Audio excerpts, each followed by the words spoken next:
In this video, we get to look at Eloquent Relationships, which actually is pretty fun. So let me demonstrate this. If we visit the article Eloquent model, here's what we have so far.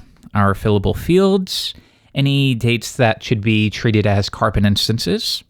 We have a query scope here, and then we have a mutator. So now let's think about it. When you have an article, well, that's created by a user. So a user can create many articles. And by that same definition, we could say that a single article belongs to a user, or a single article was written or created by one user. This is something that could be true for our application, right? Okay, so that means a user can write many articles, or in the context of Laravel, a user has many articles, and an article belongs to a user. That is a relationship there. And there's lots of different ones that we could define if you think about it. For example, an article could have many tags applied to it. However, on the flip side, a tag does not specifically belong to an article. A tag itself could have many articles as well. So we have all of these different kinds of relationships. Here's another one. A user, or a member of your site, could have one address or one phone number. So that's a little different. Before, a user could write many articles. However, in this case, a user has exactly one phone number. And for the inverse, that phone number, once again, belongs to the user. Okay, so we have the 101 of relationships, but how do we represent that in Laravel? Well, I'm going to show you. Let's switch back to our application. Now, it's true we have the article class, but also Laravel comes with a user class straight out of the box. So if we take a look at that, still very simple. So now if I want to say a user can write many articles, or in other words, when we create an article, we need some way to associate that article with a user in our system. Well, here's how. Right down here, how do I want to represent this relationship? Or in other words, when I am writing this out, what do I want it to look like? Okay, well, I have my user, and if I want to fetch that user's articles, and only that user's articles, and nobody else's, wouldn't it be cool if I could just say user articles? Okay, well, let's try this out. We will make this a method. And now for Laravel and Eloquent, I'm going to create a relationship like so. Does a user have many articles? Yes. So return this has many, and now I give the name of the associated Eloquent class. In this case, article. So app article. And now if I add my doc blocks here really quickly, a user can have many articles. Cool. So we have one side of the equation, but what about the flip side? Well, let's go to an article. And we said that an article belongs to a user. So how would we represent that? Well, how about article and get me the user who created that article? Easy enough. So we have user, and now this relationship will be an article belongs to a user. And then once again, set up our doc block. An article is owned by a user. Now here's the important thing to understand. You can represent this terminology however you want. So notice how I said owns. Well, if you want to instead represent this with article owner, the owner of the article, then change it. Or if you want to say the article's writer, and that would give you the writer of the article and all of their information, then you can update this. You can represent this however you wish. In our case, just to be explicit and clear, I'm going to stick with the user. Just know that you have full control over this. Okay, so this is looking really good on the Laravel and Eloquent front, but we also need to think about our table structure. Within our database, we still have no connection between an article and a user. Let me show you. If we take a look at our migration again, well, we have a title, body, and timestamps, but we have no section to represent the creator of that article or the corresponding user. And we can do that through simple foreign keys. So we could add a new one here, table, integer, user ID. And that way, we have a hook to latch onto. However, I'm also going to add an additional one here, unsigned. Think of this as our way of saying the integer must be positive. So something like -4, no, that won't work. It needs to be positive. Next, while what we have here is fine, you also might want to set up a foreign constraint. For example, think of any application. Is it possible that when a user deletes their account, you also want to delete any of the various things they own? In the context of this little demo blog app, if a user deletes their account, do we also want to delete any of the articles that they have written? And the answer might be yes or no, depending upon what specifically you're building. If the answer is yes, then we can automate this process. When a user deletes their account, then also cascade down and delete any of the articles that belong to that user. Here's how we represent that. At the bottom, I'll say table, and we have a foreign key here, specifically user ID, and that's going to reference, so that references the ID field on what table? Well, on the users table. Once again, notice how with Laravel and our schema builder, you just write it out almost exactly the way you'd speak it. Our foreign key here, user ID, yeah, that references the ID field on the users table. But next, what about that idea of when a user deletes their account? Well, we could say on delete, and let's do cascade, like I said earlier. So when the user deletes their account, cascade down and delete any of their articles and any other appropriate records. Okay, so this looks good. And remember, because we haven't pushed anything up to production and we don't have a production database, in those scenarios, it's perfectly okay to update your original migration. Just roll everything back and rerun it. However, if you already have something on the production end, you can't really do that because you can't get rid of that existing data. So in those situations, you would create a new migration to add the user ID and the foreign restraint. Okay, so we've updated our migration. Let's reset everything. So if we run PHP Artisan again, you'll see we have some various migrate commands here. This is the one that we want.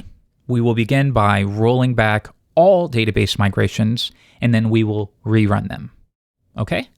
So PHP Artisan, migrate, refresh. Now, of course, just remember when we run this, any data you had locally, well, that would be reset as well. So any rows in our articles table will, of course, be deleted.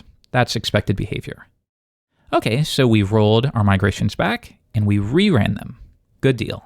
So now to demonstrate this, we need some kind of user. And Laravel actually gives us some nice authentication and registration out of the box.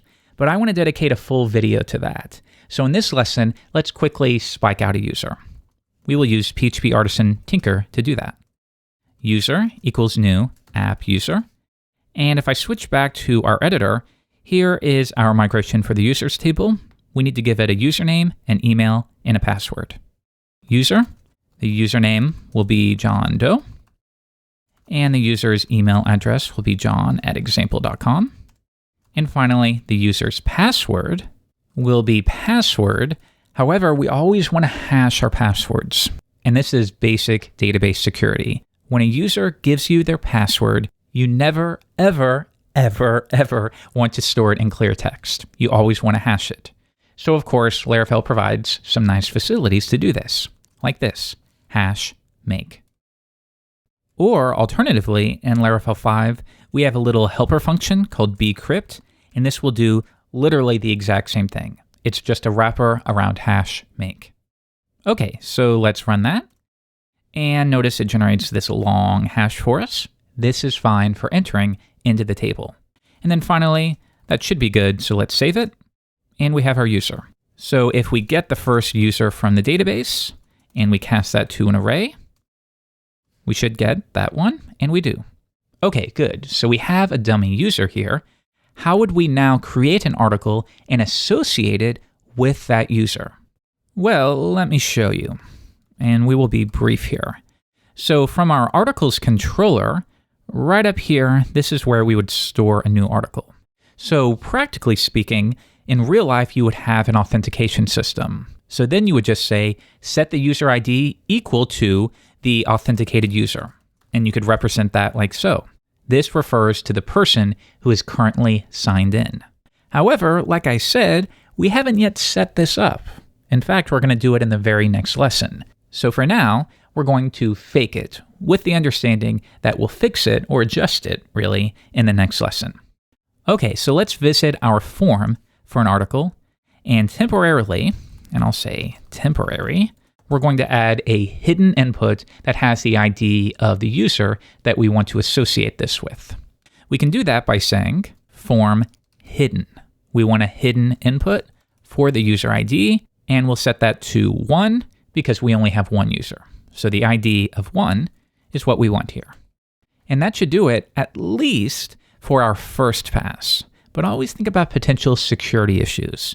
Is it possible that when a person fills out this form, they could open Chrome development tools and they could change this from 1 to 2? Well, then when they submit the form, they are creating an article that will be associated with an entirely different person.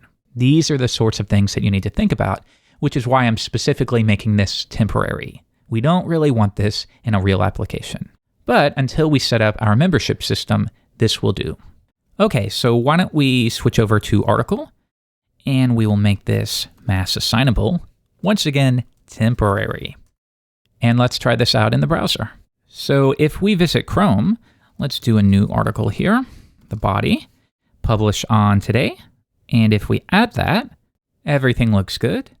And if we now fetch that app article, once again, just grab the very first one and cast that to an array, notice that we have in fact set the user ID to John Doe.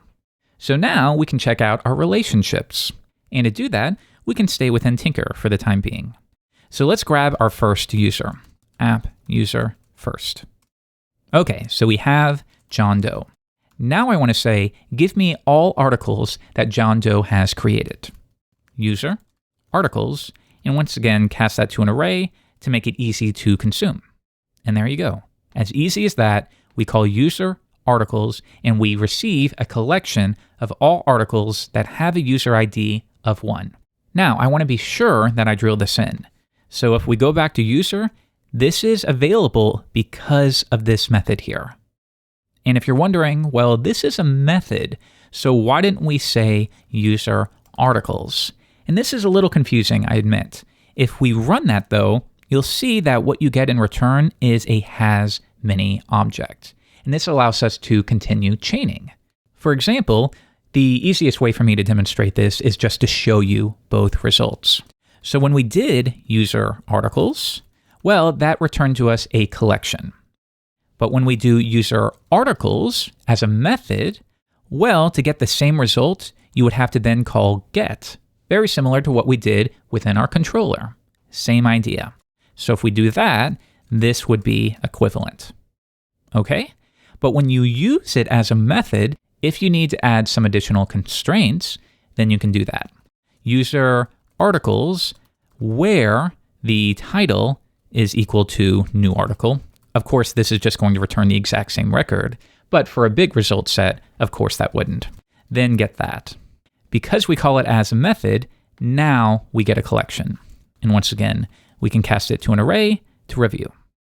But when we do user articles, well, of course you can't do that because now when we run this, we're getting a collection. And we haven't really talked about collections just yet. I'll make a note to dedicate a full video to that since they're really cool. A collection is like an array on steroids. It's how you wish you could interact with a set of items. But we will table that for now. So just remember, when you reference a relationship, but you don't actually call it as a method, behind the scenes, Laravel's still sort of listening for it, or Eloquent is listening for it. And it will detect, oh, I see what you're trying to do here. You want a collection for the relationship. Okay? So now, if I go back to article, let's review the inverse. Let's say instead of having a user, we actually have an article. And I instead want to say, give me the user or the owner of this article. Let's try that. Okay, this time, let's fetch some kind of article. We'll just grab the first one. Good. And now I can say article user, and we will cast that to an array. It works in both ways. And the key thing to understand is the method you reference here will dictate what kind of SQL query will ultimately be generated.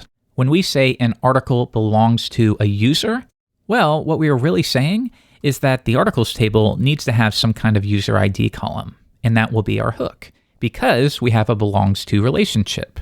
So to finish up this video, I want you to think about some of the conveniences you'd have here. If you ever wanted to view all articles for a user, then you might have a URI like users John Doe /articles. You would listen for that, and then all you would have to do behind the scenes is something as simple as get the user, so app user, where the username is equal to what was entered there, and we'll grab the first result. Okay, so we have our John Doe user. Next, we want to get all articles for the user, as represented right here. Okay, articles equals user articles, and now we have them. Finally, within your controller, you have your collection, so just pass that to a view. And that would be something like return view articles.index, and then you would pass through the list of articles for the user. So once again, very clean and very simple.